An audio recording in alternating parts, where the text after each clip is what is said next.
네, 우리가 지난주에는 창세기의 결론부터 미리 한번 보았습니다. 왜냐하면 앞부분에는 사람의 죄악이 점점 심각해지기 때문에 우리에게 자칫 소망이 없는 것처럼 보이기 때문이죠.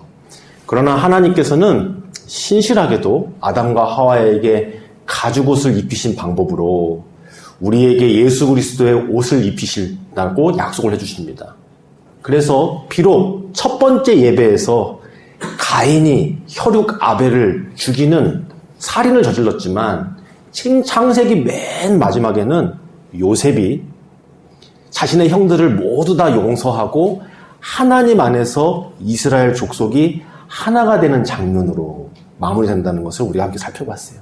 근데 이것이 그냥 되는 것이 아니라 마치 노아가 하늘에서 뚝 떨어진 사람이 아니라 그들의 조상 에녹과 무드셀라와 람에게 이어지는 그 믿음의 순종의 결과물이듯이 요셉 또한 하나님을 아버지 삼고 자신이 때로는 종의 옷을 입었으나 하나님 바라보며 살았고 때로는 억울한 누명을 쓰워서 죄수의 옷을 입었으나 여전히 하나님을 바라보고 하나님이 입히시는 가죽옷을 입고 살았기 때문에 하나님께서 그 인생을 통해서 하나님의 일을 이루셨다는 것을 우리가 꼭 기억을 해야 되겠습니다.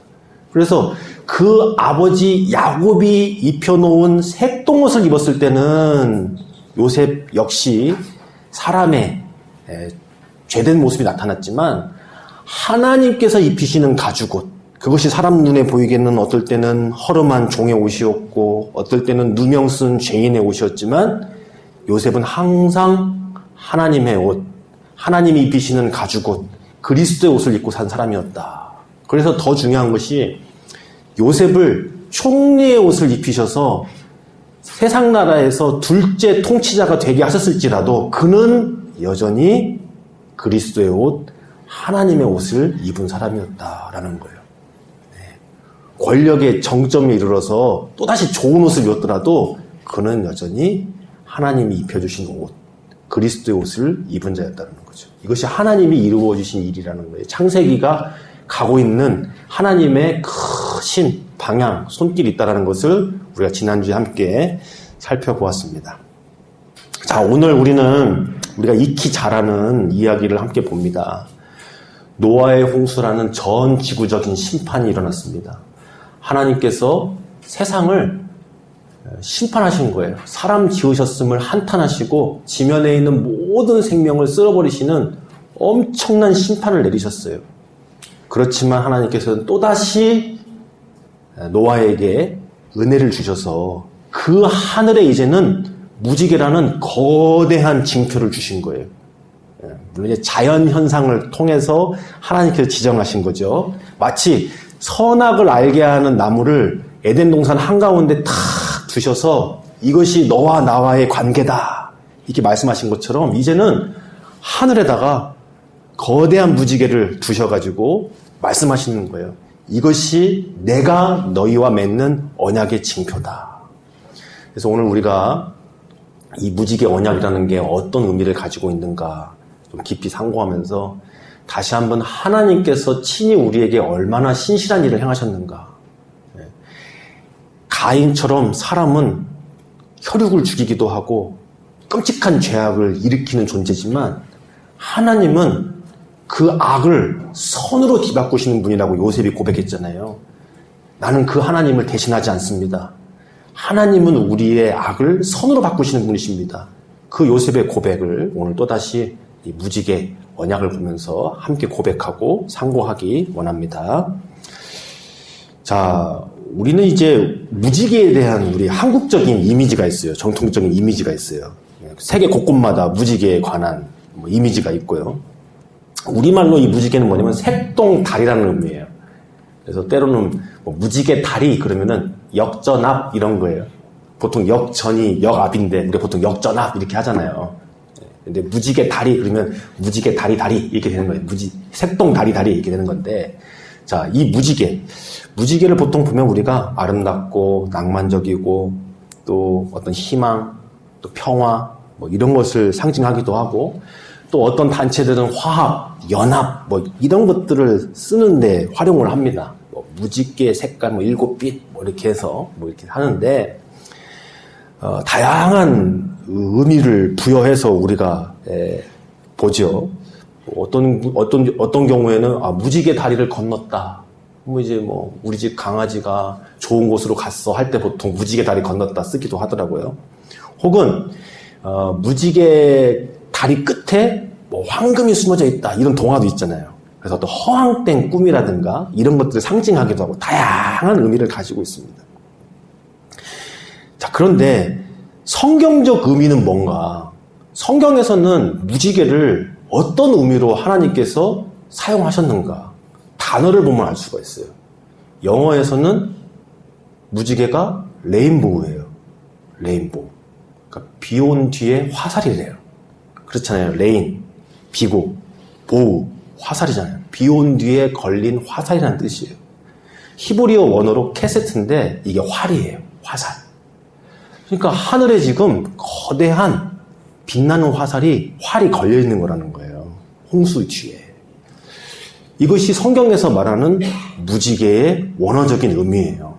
그래서 영어도 그걸 따르는 거예요. 비 온 뒤에 활. 비 온 뒤에 하늘에 걸쳐져 있는 활. 그렇죠? 자, 활이라는 것은 고대에 쓰이는 가장 중요한 무기입니다. 예를 들면 왕이 쓰는 무기 중에 하나가 활 같은 거예요. 아무나 활 들고 다니는 게 아니라 좀 높은 수준에 있는 사람들이 활 쏘는 거란 말이에요. 그런 것처럼 이 비 온 뒤에 걸린 이 하늘의 활이 무슨 의미를 상징하는가? 하나님께서 홍수라는 거대한 심판을 이 땅에 내리셨습니다. 그러나 이제는 다시는 홍수로 사람을 심판하지 아니하시고 하나님께서 크신 은혜를 이어가시겠다고 선언을 해주시는데 그 표징으로 하늘에 있는 무지개를 그렇게 사용하신다는 거예요. 결론부터 얘기하면 이 활은 하나님께서 이제 다시는 심판하지 않겠다. 활이 걸려있으면 전쟁을 안 한다는 얘기잖아요. 그렇죠? 그런 의미를 1차적으로 가지고 있습니다.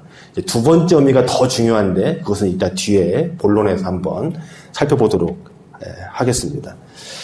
자, 우리는 이 창세기 1장부터 11장까지 읽어가면서 어떤 큰 흐름을 발견하게 됩니다. 무엇이냐면 사람의 죄악은 계속 깊어진다는 거예요. 죄악의 수준도 고도화되고요. 반면 하나님의 신실한 사랑은 여전히 지속되고 더욱 깊어진다는 거예요. 사람은 타락하고 하나님의 손길을 거부하고 받아들이지 않고 계속 떠납니다만 하나님께서는 여전히 회개의 기회를 주시고 오히려 하나님께서 신실한 언약을 맺어주세요. 내가 이렇게 해주겠다. 너는 그럴지라도 나는 변함없이 너희를 사랑하고 너희를 구원할 것이야 라고 하나님 쪽에서 하나님의 이름을 걸고 하나님의 성품을 걸고 약속을 계속해 주시는 것을 보게 됩니다. 자, 예를 들어 볼게요. 아담과 하와는 하나님과 온전히 하나였습니다. 그래서 아담이 자기에게 하나님께서 이끌어 오시는 하와를 보고 이렇게 고백했잖아요. 이는 내 뼈 중에 뼈요 살 중에 살이라. 이것이 에덴 동산에서 어떠한 하나님의 사랑으로 이루어졌는지를 고백하는 최정점의 고백이라고 그랬잖아요. 그런데 이게 깨져버렸어요. 하나님을 아담이 비난하고 하나님이 주어주신 하와 때문에 내가 망했다 그러고 이렇게 하나님의 음성을 듣지 못하는 존재가 되어버렸어요. 그럼에도 불구하고 하나님 어떻게 하셨느냐? 여자의 후손 예수 그리스도를 통해서 너희를 구원할 거다. 또 어떤 동물을 죽여서 피를 흘려서 그 가죽옷으로 아담과 하와를 입히시면서 내가 이렇게 너희들을 구원할 거야, 보호할 거야 이렇게 말씀하시더라는 거예요. 그러나 가인과 아벨은 하나님 앞에 첫 제사를 드리면서 가인이 동생 아벨을 죽이는 살인을 저지릅니다. 하나님께서 그 가인에게조차도 기회를 주세요. 가인은 하나님의 낯을 떠나 사는 것은 문제가 아니었어요. 하나님 낯을 못 보는 것은 문제가 아니었어요. 근데 하나님께서 주시는 형벌은 그게 두렵고 그것이 무거운 사람이었어요. 이게 인간의 죄의 본질이에요. 아담과 하와는 하나님의 소리를 들어도 그 소리가 무슨 뜻인지 모르는 존재가 되어버렸고, 그 후에 가인은 하나님 낯을 못 보고 사는 것은 문제가 아닌데 이 세상에서 두려움을 느끼고 하나님께 혹시나 벌을 받을까 하는 그것은 큰 자신의 문제가 됐던 사람이에요. 그게 사람의 모습이라는 거예요. 이것이 사람의 모습입니다. 근데 가인의 후손들은 어떻게 했느냐? 가인은 하나님을 떠나서 자신의 성을 쌓았어요. 자신의 아들의 이름을 높이고자 했어요. 그러다 보니까 그 후손 중에 라멕이라는 사람이 나오는데 이 라멕이 가지고 있는 최초의 타이틀이 있어요. 처음으로 아내를 둘 가진 사람이래요. 성경에서 그렇게 지정해서 말하고 있어요. 최초로 아내가 둘이었던 사람. 내 뼈 중에 뼈요, 살 중에 살이라. 이것을 깨뜨린 사람이에요. 최초로. 그런데 이 가인의 후예가 나중에 점점점 번성하더니 어떻게 되었냐면 창세기 6장에 가보면 하나님께서 드디어 세상을 심판하셔야겠다라고 결단하는 장면이 나와요. 다양한 이유가 있겠죠. 사람의 죄악이라는 게 얼마나 가득 찼으면 하나님께서 심판하시겠다고 결정했겠어요? 그런데 그 죄악을 집약해서 설명해 놓은 구절이 있어요. 6장에 보면. 뭐라고 구절에 규정해놨냐면 하나님의 아들들이, 그러니까 하나님을 부르는 믿는 사람들조차도 이제는 세상의 딸들을 보면서 자기가 좋아하는 대로 모든 사람들을 아내로 삼더라. 이렇게 써있더라는 거예요. 자, 처음에는 아담과 하와가 내 뼈 중에 뼈, 살 중에 살이라. 하나님이 우리를 이러한 존재로 만드셨어. 그러면서 깊은 연합을 누리는 그런 거룩한 존재였어요. 근데 하나님을 떠나고 나니까, 하나님 낯을 안 보고 나니까 가인의 후예 중에 최초로 아내 둘을 얻는 사람이 나오더라는 거예요. 근데 이게 계속해서 지속되니까 어떻게 되냐면 하나님의 아들들이 세상의 딸들의 아름다움을 보고 선악을 알게 하는 나무의 열매를 먹고 다 각자 기준이 생겼을 거 아니에요. 세상의 기준이 생겼을 거 아니에요. 그것대로 다 아내로 삼더라. 이 여자도 내 아내, 저 여자도 내 아내, 이 사람도 내 남편, 저 사람도 내 남편. 이게 세상의 죄악의 에센스라는 거예요. 그렇게 표현을 해놨어요. 그리고 났더니 등장하는 족속이 하나 있는데 그게 바로 네피림 족속이라는 거예요. 성경에 네피림이라는 당대의 용사, 당대의 자이언트, 거인이 나오더라는 거예요. 왜 그런 존재가 나왔느냐? 사람이 보기 좋을 대로 만나고 결혼하니까 세상 나라 보기에 용사 같은 사람이 나오더라고요. 와, 나도 저렇게 됐으면 좋겠다. 와, 나도 저런 인생 한번 살아보면 얼마나 좋을까? 오늘날 우리 그리스도인들도 예수님 닮은 사람 되고 싶어요. 이제는 성령으로 하나님 닮은 사람 되고 싶어요. 말은 하고 있지만 실제로는 나 네피림처럼 되고 싶어. 저렇게 키 좀 커보고 싶어. 저렇게 힘 좀 세보고 싶어. 내가 말하면 다 굴림하고 무릎 꿇는 그런 세상의 강자가 되고 싶어. 사실은 하나님 앞에 네피림 되고 싶어요. 하나님 네피림 되고 싶어요. 그러고 있는 건 아닌가. 돌아봐야 되겠죠. 하나님께서 홍수로 세상을 진멸하시려고 한 이유가 바로 그렇다라고 요약해서 쓰여져 있다는 거예요. 자기들 마음대로 세상 기준으로 자기가 좋아하는 대로 이 사람 저 사람 다 거룩함을 훼손하고 아내 삼고 남편 삼더라. 그러다 보니까 네피림 같은 그런 뛰어난 족속이 나오고 용사들이 나오더라. 나중에 가보면요. 다윗과 골리앗의 싸움이 나오잖아요. 골리앗은 바로 네피림과 같은 사람이에요. 그러니까 이스라엘 족속들이 하나님을 버려버리고 왕 세워달라고 그러잖아요. 사무엘한테. 하나님이 이미 왕이신데 백성들이 요구해요. 왕 세워달라고. 왕이 이미 있는데 하나님이 친히 다스리시는 하나님의 나라를 세우셨는데 백성들이 모여서 울며 불며 우리도 왕 주세요. 왕 주세요. 하나님 앞에서. 내가 너희들의 왕이잖아. 아니 그런 왕 말고요. 저 골리앗처럼 힘센 왕, 저런 왕 우리도 주세요. 그래서 세워준 게 다른 사람 어깨 위에 머리 하나가 더 있는 사울 왕을 세워주신 거라는 거예요. 골리앗을 대적할 수 있는 그런 왕. 이게 사람이 추구하는 세상 나라의 모습이라는 거예요. 그래서 하나님은 세상을 진멸하실 수밖에 없게 됐습니다. 자, 조금 더 나가면 홍수 심판 이후에도 이렇게 무지개 언약을 걸어주셨음에도 불구하고 세상 나라는 또다시 그런 나라를 또 세웁니다. 그래서 이번에는 니무롯이라는 사람이 나온대요. 성경을 나중에 한번 읽어보세요. 네피림, 니무롯을 너무 신비하게 보지 말고 또다시 니무롯이라는 존재가 나온대요.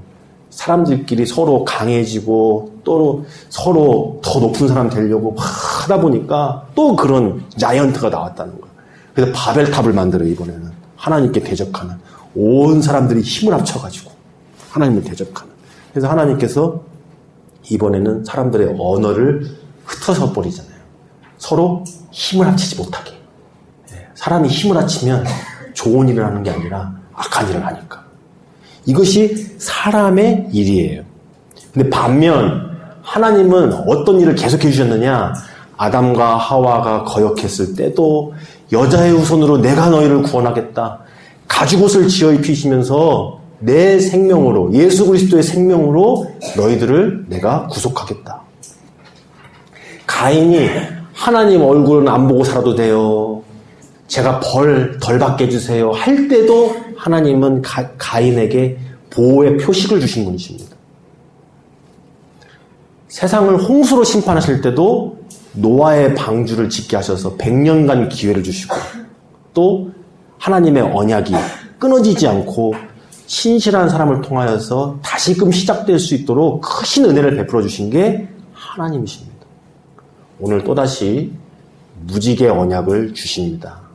이 무지개 언약을 통하여서 하나님께서 우리에게 주신 하나님의 그 언약, 거기에 담긴 의미를 우리가 함께 깊이 살펴보아야 합니다.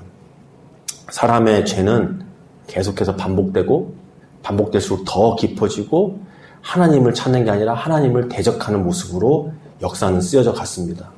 잠깐 좋았던 것 같아도 결국에는 하나님을 대적하고 하나님께 징벌을 받고 이것이 인간의 역사거든요.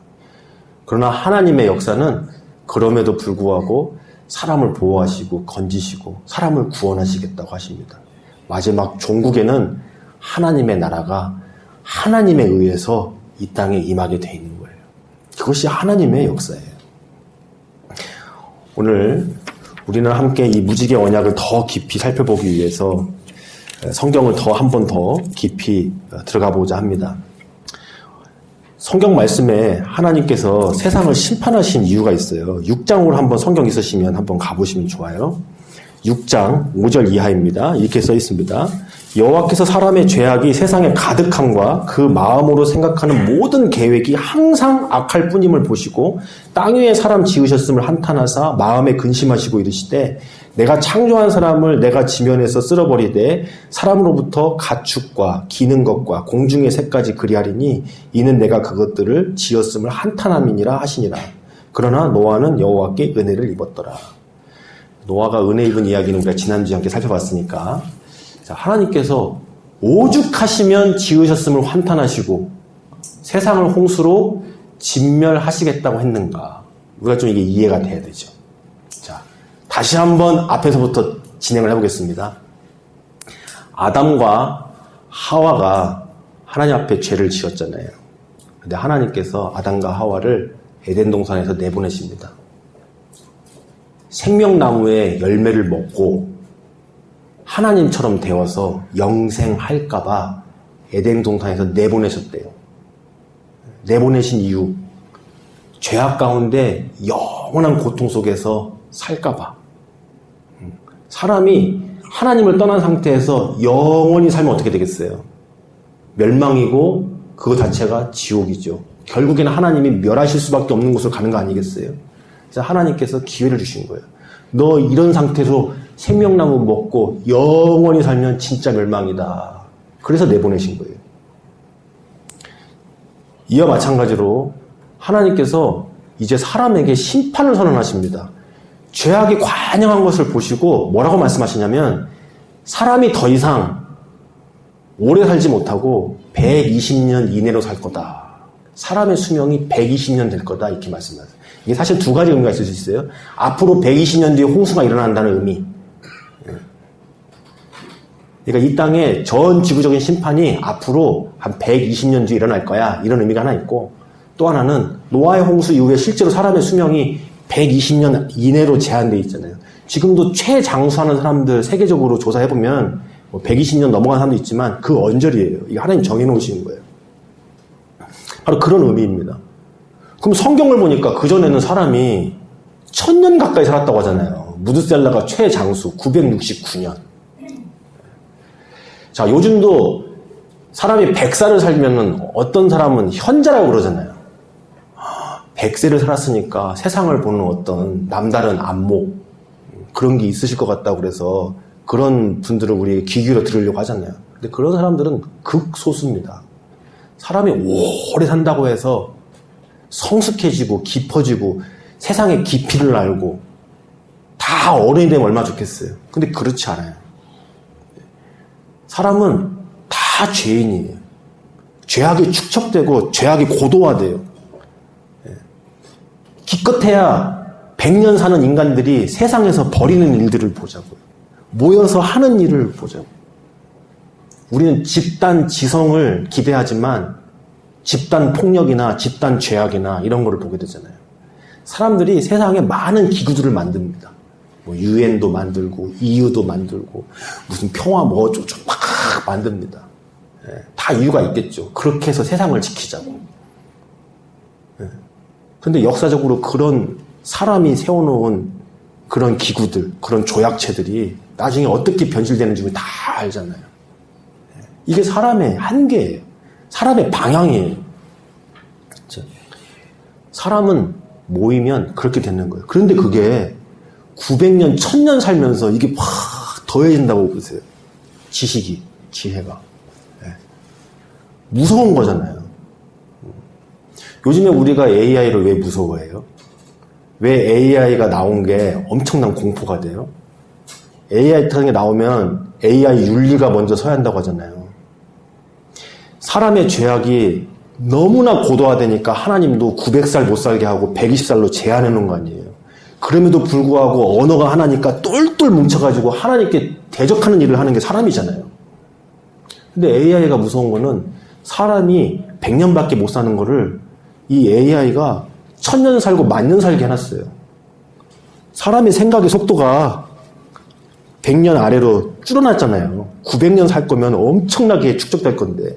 근데 AI가 나와가지고 이건 뭐 900살이 아니라 9,000살, 90,000살짜리 그런 죄악이 나올 수 있다는 거예요. 급속도로. 그래서 무서운 거 아니겠어요?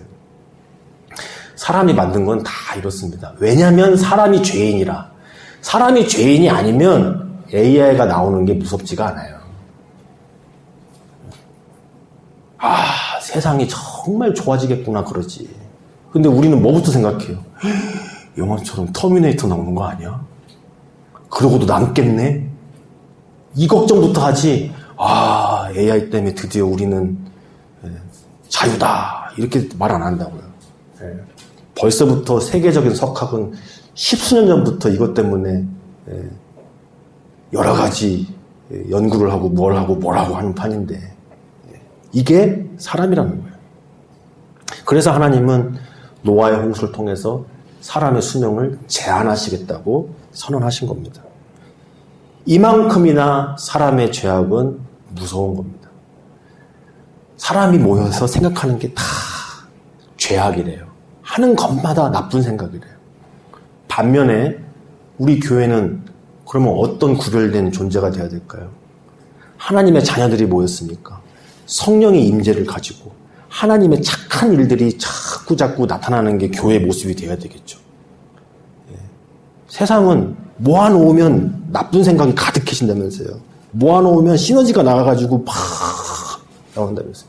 그럼 교회라면 하나님의 일, 하나님의 생각, 하나님의 성품 이런 것들이 다 나와야 되는 거잖아요.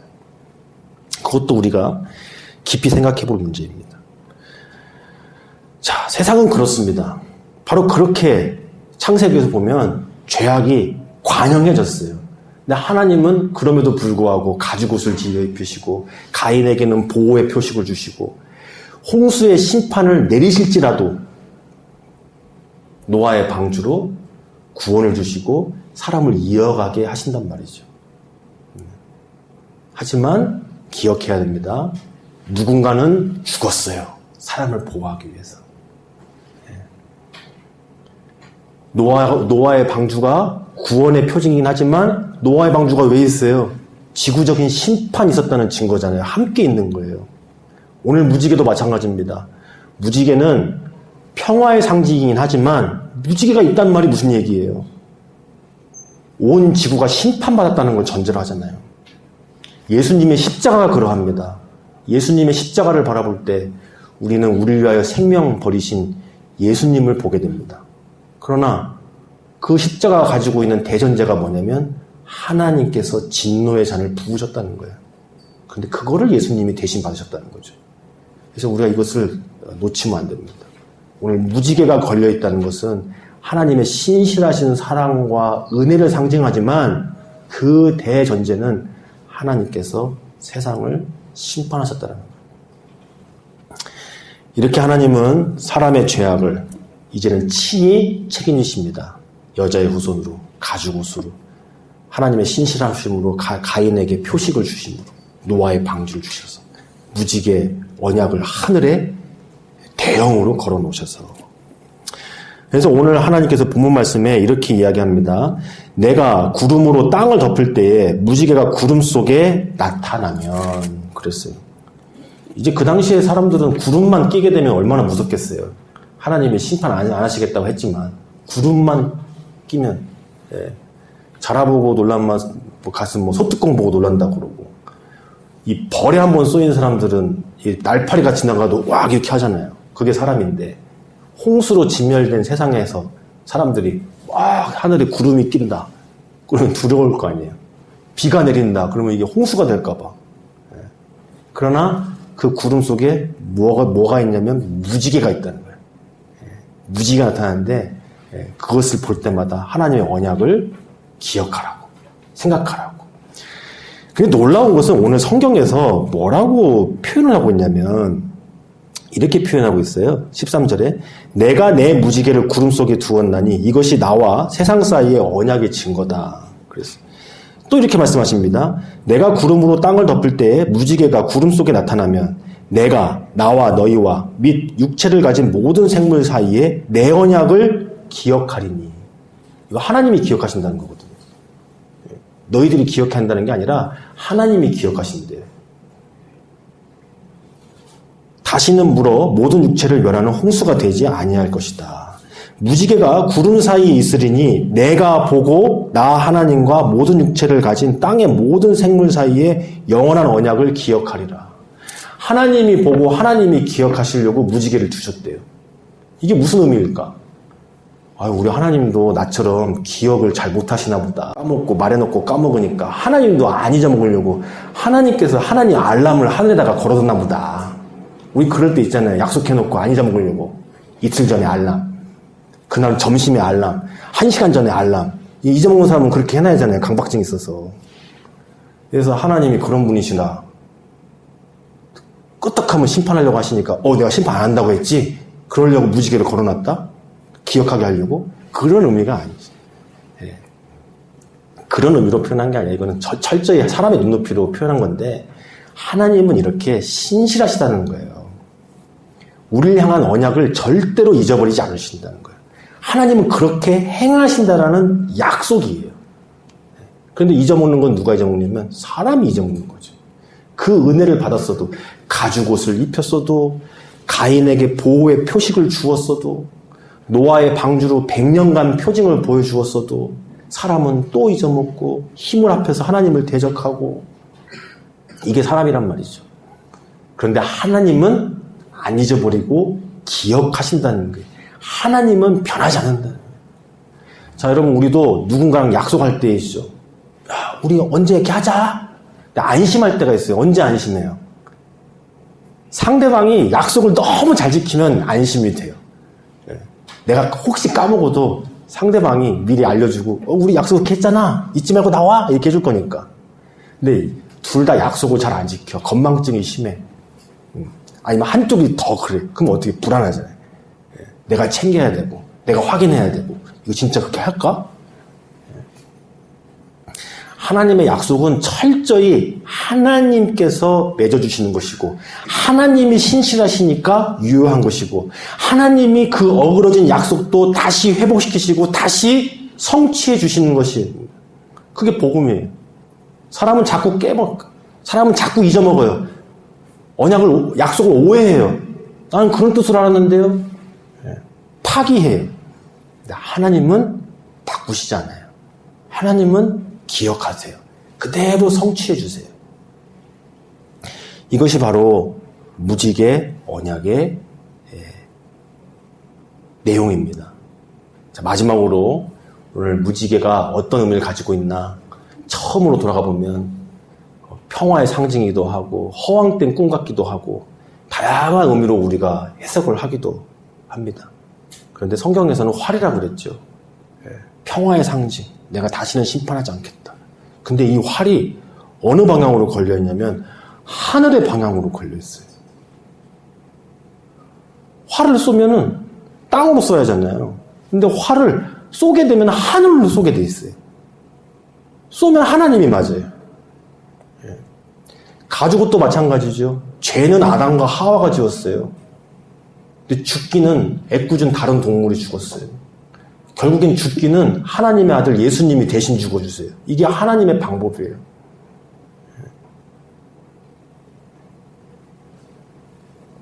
이제 거대한 활이 하늘에 걸렸어요. 다시는 심판하지 않는데요. 그런데 어떻게 다시 심판하지 않을 수 있어요? 사람의 죄악은 심판받을 수밖에 없죠. 그러나 그 심판의 화살이 이제는 하나님을 향해 있는 겁니다. 하나님이 책임지시는 거예요.